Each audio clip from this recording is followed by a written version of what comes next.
I'd like to say welcome, everybody. And Neil, thanks for helping to set this up again, as always. Awesome brother in arms. And welcome, everybody. I've been really looking forward to doing this online workshop as a ongoing, evolving storyline and exploration. All right, so welcome, everybody. We certainly live in crazy times. I hope that you're happy, healthy, and safe wherever you are, and just hope you're going to ride this insanity out. I think it's the most important thing that we do right now, and going to try and escape from the insanity by going through some of this exciting stuff and exciting discoveries, especially in new technology and realizing what's going on around us. Well, let's start at the very beginning.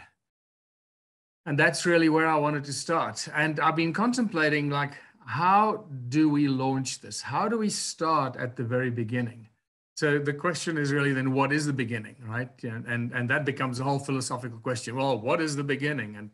And then it becomes an arm wrestle in philosophy. And I don't want to do that. I want to get involved in arm wrestling philosophical ideologies and so forth. So start at the very beginning is where I want to go. But before we can even go there, we have to, and I would like to prepare ourselves for the information that we're going to share, to empty the clutter of cognitive dissonance, and to help just open our minds to new knowledge, new information that may be really testing us. And it's when we can do that, when we can really allow our guard to drop, to allow new information that would, under normal conditions, really be contrary to our natural line of thinking. That's when we really start to activate the thought pool and the thought DNA in our bodies that helps to create that feedback recycle mechanism that is encoded in our DNA and helps us to absorb, recognize, and digest new knowledge and new information and put it into process, into a place where we can actually understand what it means and how it fits into it. So keep your mind open to all kinds of new things that will pop up and may pop up. Let's start preparing our minds for taking a journey and a road less traveled. So the question I have to ask is, what do we think we really know? And just because we've read a bunch of history books, or we've read all the science books, or we've got a degree from very important and interesting universities, doesn't necessarily make us wise, because wisdom doesn't nearly, or is not necessarily connected directly to knowledge. Knowledge and information are just things that we obtain, but that doesn't necessarily give us wisdom, because that knowledge and information can be tools that we have, but if we don't know how to use that, then it'll still keep us reasonably uninformed and ignorant of how it all fits together and won't allow us to connect the dots. So what do we really think we know about the world around us, about our history, about the cosmos, about the Big Bang, about DNA, about our species, about the geological history of the world? And I can tell you the reason I say that is because of especially the last 3 or 4 years here doing my research in the mountains of Mpumalanga, South Africa. Having seen the fossilization and petrification and the way that it appears has forced me to completely rethink the geology and completely rethink how we view the geological formations, what we get taught in mainstream geology, and how things may have formed very, very differently than what we think, we believe, and especially what the mainstream academia teaches us. So this brings us to the great human puzzle and the very simple fact that we, as relatively conscious, or hopefully there are some of us that are relatively conscious human beings, we are still contemplating those 3 fundamental questions. Who are we? Where do we come from? And why are we here? And the fact that we're still contemplating it, the fact that we still don't know with certainty, that we just don't know. And there are various takes and various opinions on this. This makes it very, very clear that we are still exploring, still discovering, still not necessarily ready for the full truth, who we are, where we come from, and why we're here.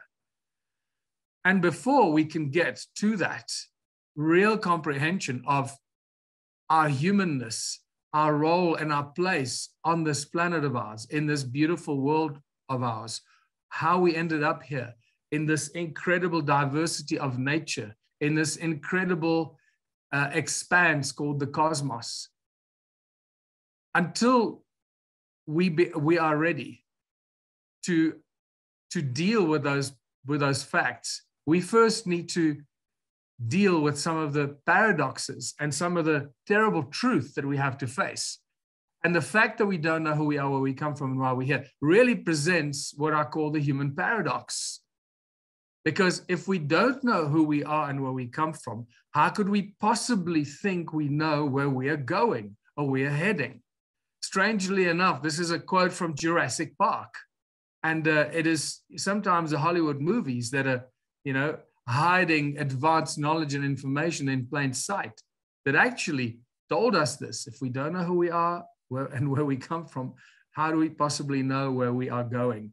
And this is the big question that I think and I hope some of the part of this journey and part of the connecting some of these dots will hopefully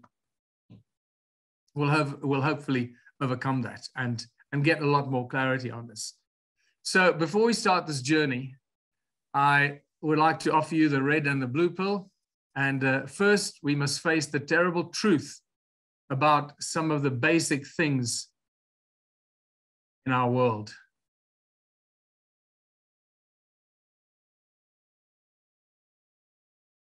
And the first most important thing that by now all of us should embrace and really become comfortable with, that the government and our leaders are not our friends. They are not our servants. And I'm talking about the top leadership governments. I'm not talking about the mayors or, even governors and so forth. I'm talking actual government, the people that control the laws of our countries and of our states, I guess, in our provinces. So the governors would probably fall into that category. But the government is not your friend, is not your servant. The governments serve the banking families and the global elite. It is as simple as that.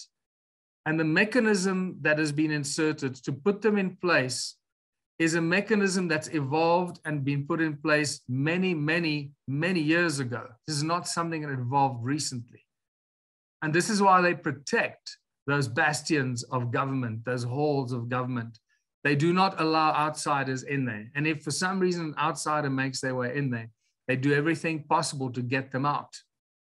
We've seen what happens in elections all over the world. How they cheat, how they manufacture results. And it's now become very, very clear.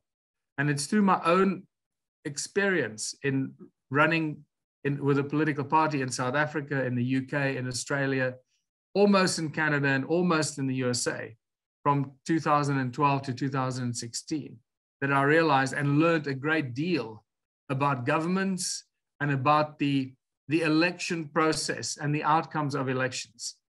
I must tell you, it's still, after all this time, going back and thinking about the election process, I still am not 100% clear who's actually in charge of the elections. It remains this weird gray mystery. It's almost, it's like this unnamed group of people that control everything about the election process in our countries. And you can never quite get to the point who it is. And it just shows you how convoluted, how complicated it has been made so that we can't get to the bottom of any shenanigans or cheating or crookery, because that's the way it's been designed. So the next few questions are very critical, because this then leads us up to what conclusions we should reach and we can reach with confidence. And this question is very simple. Is the government keeping secrets from us? And it's a funny question, because the answer is obviously yes. All governments in the world have secrets like we can't even imagine. They keep things under lock and key and classified information. Like, obviously, think about this, realize this. If the government is supposed to be your servant, how can your servant not disclose information to you who puts the servant in control of planning a successful future for you? So the moment a government keeps secrets from its people is a very clear signal and a very clear message that they are not our servants, that they have appointed themselves as our slave masters. The next question is the government lying to us? And the answer is obviously yes. Well, you can reach your own conclusion, I guess. But from my perspective and my experience, it's very, very clear that the government is keeping secrets from us. And because of that, the government is lying to us about many, many things that we, as the people of the land, would never, ever condone or never, ever agree to. And then it gets even more stranger. Are the government agencies lying to us? And, it's a funny question, because the answer to that, again, is a very obvious, resounding yes. The government agencies are keeping secrets, and they are constantly lying to us and manipulating us in many, many ways that we don't even realize. Are the pharmaceutical companies lying to us? And the answer to that is obviously yes. Pharmaceutical companies among the largest crooks in the world that we have, and they're probably the biggest culprits in keeping secrets, lying to us, not disclosing discoveries, not really doing what they claim to be doing, and looking after our health and having our health and wellness in mind. So yes, pharmaceutical companies are definitely lying to us. Are energy and oil companies lying to us? And obviously the answer is yes. We all know that there's been new technology evolved, new technology developed that could, within a very short space of time, completely overhaul the existing biofuel and oil and energy use that we have in the world, the way that we use oil, the way that we use energy and electricity, and how it's being distributed. There's technology that can completely turn it on its head and provide free electricity, free energy, levitation technology, and other technologies that you all know, we all know exist, that have been kept under lock and key. So yes, the energy and oil companies are lying to us, and they're keeping secrets from us. Is the media telling us the truth? That's an obvious no. The media is not telling us the truth. The media, the controlled global media, is the voice and the face of the global elite that spread disinformation propaganda, and is the ultimate tool of control, the communication tool of control to the masses. So the media is the main culprit of lying to us and placing seeds and placing little ideas in our minds and mind control and ways that we can't even imagine. So if all of those agencies and our governments are lying to us, then why should we believe for 1 second that NASA is telling us the truth? And I specifically say this, and I bring this up because people will tell you about the lies on the mainstream media. People will tell you about the governments, how the governments are lying to us, and how the CIA is controlling us and lying to us, and the pharmaceutical crooks in the world. But the moment you come to NASA, for some reason, a large number of people believe that NASA is squeaky clean, and NASA is really the government agency that is telling us the truth, that is sharing very critical, important information with us, and we only get the truth from NASA. Well, nothing can be further from the truth, because NASA at this stage, and the more research I do, and I'm sure that you may have reached, or some of you may have reached the same conclusion, that at this stage, it seems like NASA may actually be the #1 disinformation agency that was created to keep humanity in the dark, completely disinformed, completely confused, and separated from what we call the universe around us. And this is a huge, huge subject that will really force us to let go of many belief systems and many entrenched paradigms that we firmly, absolutely hold on to that must be true, because NASA has been telling us since we were born, since we landed on the moon, since we landed on Mars, since we send men into space and women into space, because NASA has been feeding us the truth and progress in science and technology and feeding us information from the cosmos and so forth. We might have to drop some of the biggest lies that we hold on to dearly. And this will probably be the biggest test for our cognitive dissonance to break through our own walls of cognitive dissonance, blindness. So I say this because I'm of the opinion that the secret space program that everybody is talking about, or not everybody, but so many people have been talking about for so many years now, the secret space program. Clearly, it's not a secret that there's a space program that NASA and the government has, the secret government departments and the industrial military complex, whatever the departments are that are involved, the secret space program. And that's, most of the people think that the emphasis there is on the secret, that the space program is a secret. Well, clearly it's not a secret because so many millions and millions of people are aware of this secret space program. I'm of the opinion, from all the research that I've done and everything that's coming out of the really hidden in plain sight, NASA is hiding all of this information in plain sight, that it is the secret space program, that space is a secret. And this is why NASA was set up, to prevent us realizing what space is, to prevent us knowing what space is, to prevent us realizing who we are and how we fit into the cosmos, fit into the universe, what the world is, what the world looks like, and what space really is, how we get in and out of space. Is it possible? If it is possible, how does that happen? So it's the secret space program, in my opinion, and let that sink in for a while, because I truly believe, and I trust you might reach this opinion very soon yourself, if you have not yet reached that, that space is not what we think it is.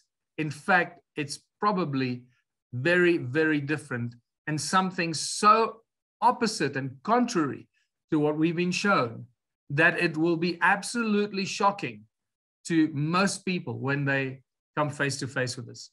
And for this reason, I believe that it is that this is why Hollywood has been so rampant in pushing out the space and science fiction space movies, including Star Trek, including Star Wars, including Gravity, including all the space movies that have been put out there, the huge blockbuster movies with the most spectacular CGI and visual and you know, computer graphic imagery and cinematography of people in space and what they're doing. Keep in mind that if Hollywood studios can do that, so can NASA. It's really that simple. Okay, this doesn't take a rocket scientist to figure this out. If a Hollywood movie can make you believe that these people are in space and it looks like they're in space and they're floating in their jetpacks and they're doing all these things, if Hollywood can do that, so can NASA. And this is where it gets really, really interesting. So this brings us back to that line that I've been sharing for many years, and that notion that so many of us have come to terms with, is that everything we've been taught is a lie. And the older I get, the more I embrace this statement, the more I look at it, the more horrifying it becomes, and the more horrified I get, realizing how deep the lies are, how far back it goes, and how deeply it's entrenched, and how the tentacles of the lies, how they've infiltrated every crack and crevice of our existence, into every society, into every industry, into every part of our daily lives and what we do and how we live and how we interact. It is truly spectacular. And you realize that this is not something that could have happened overnight. This is something that must have happened over a very, very long time. In fact, let me bring this example up. When I was up against the banks when I was doing my campaign in South Africa from 2010 to 2013 for 4 years. When I was doing my campaign against the banks, taking the banks and the South African Reserve Bank to the Constitutional Court and to the Supreme Court for crimes against humanity and operating, basically breaking the law on so many different areas. I was in the highest courts in Johannesburg and then in the Constitutional Court as well. What struck me then is the volumes, the millions of pages, the millions and millions of pages of laws and acts and bills and bylaws and etc. All the legal documents that have been created to complicate our lives, to complicate justice, to prevent people from getting justice, to allow the government through its corporations to control the courtrooms, to control the judges, to control the advocates that represent them, the advocates, the barristers and the lawyers that represent the corporations and the governments via these courts that they control. And you realize the volumes, the book after book after book of statute books and laws, it is quite spectacular. Just that alone clearly shows us that this system that was created for us, that's supposed to be serving us, is exactly the opposite. It's a system that was created to prevent us from reaching success and finding the truth and overcoming hurdles and obstacles that stand in our way. And so this makes it very clear when you start looking into this, everything we've been told is a lie. It seems to me, and it's become very clear, that the bigger the lie, the more we believe it.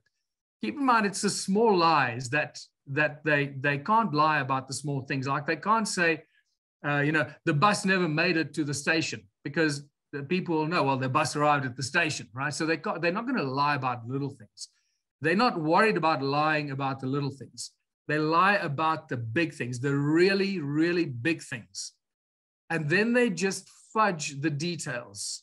They fudge the details, they skew the narrative, and they skew it in the direction that they want it to go. And very quickly, you are so far removed from the truth. And what really happened is that nobody can make out what the hell is going on.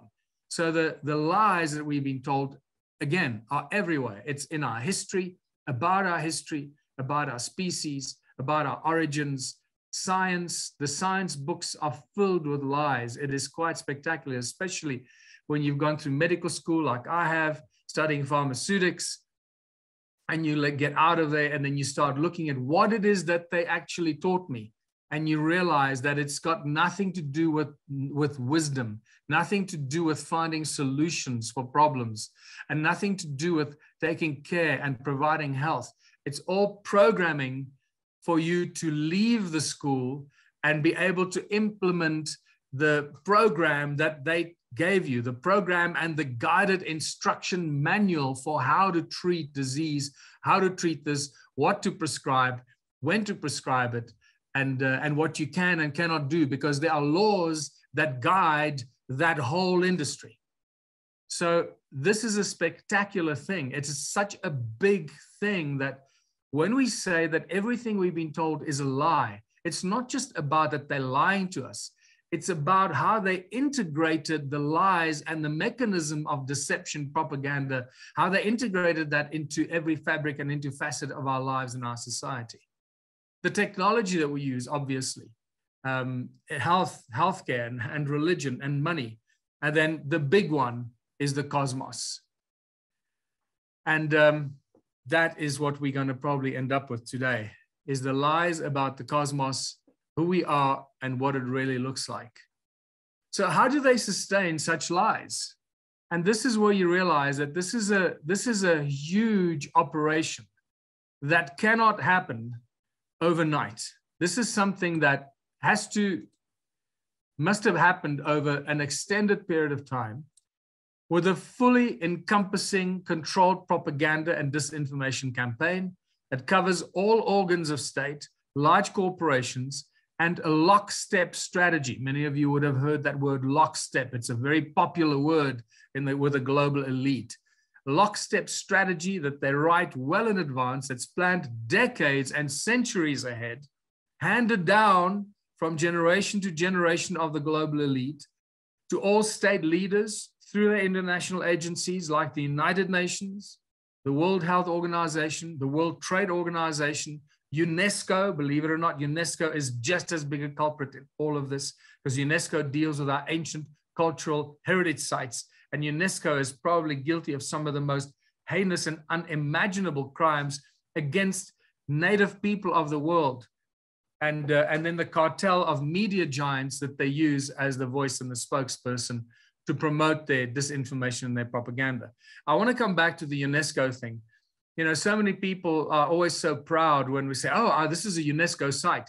The moment you hear that this is a UNESCO site, you should get very nervous and very worried, because UNESCO is an international organization controlled by the global elite and the bankers, the banking families and the appointed stooges, to go into all countries under the guise of humanitarian and protection of ancient heritage sites and protecting our history.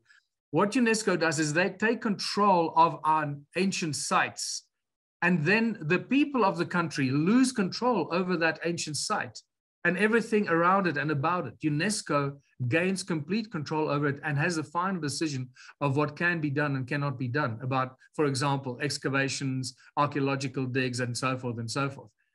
So I'll give you an example. In Botswana, for example, at Tsodilo Hills.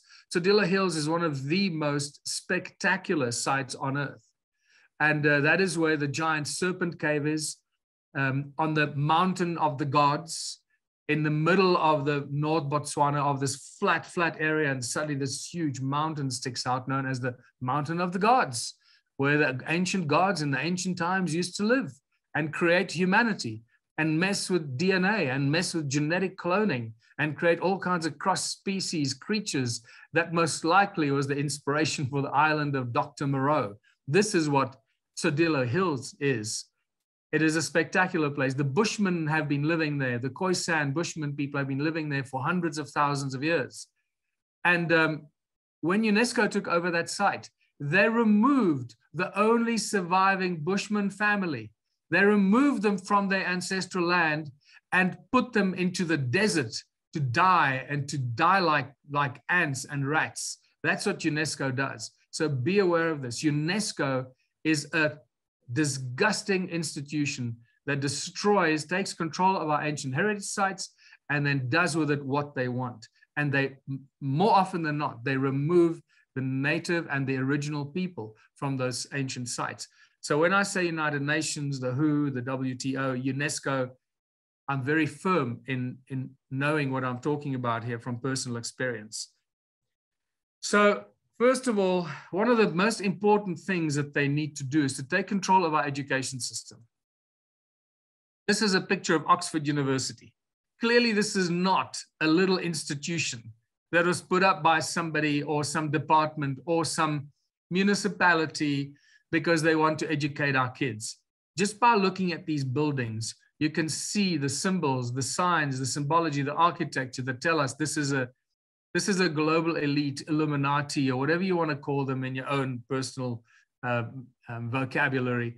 This is one of their institutions. So they take control of our educational institutions, from the educational material in primary schools, preschools, primary schools, high schools, and most importantly, the tertiary educations like Oxford University and most other universities on Earth. I'm not going to say all, but most, all the big, the so-called established universities, you know, Oxford, Cambridge, and the big American universities that suddenly escaped my vocabulary here. So the moment they have the universities under their control, now we create a hierarchy of educational fascism and educational dictatorship, because the higher you climb the ladder in this educational institution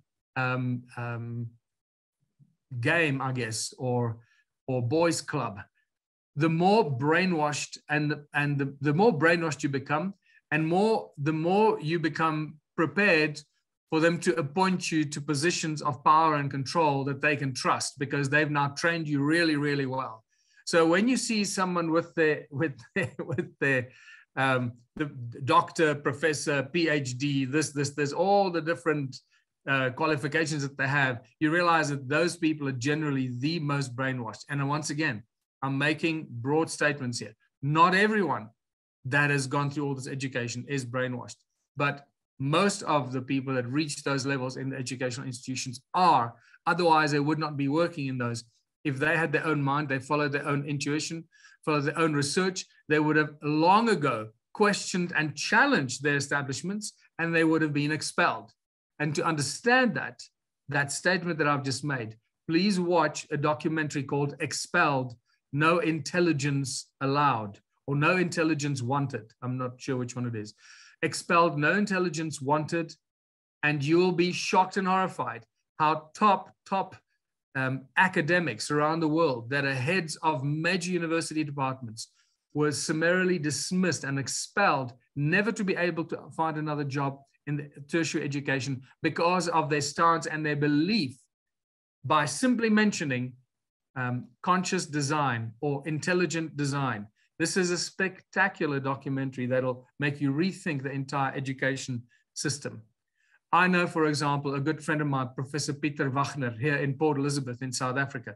He's got the most trained academic in South Africa. He's got 4 PhDs. I think he's actually now got 5 PhDs, from archaeology to science to maths to physics. And I think he got one in law now as well.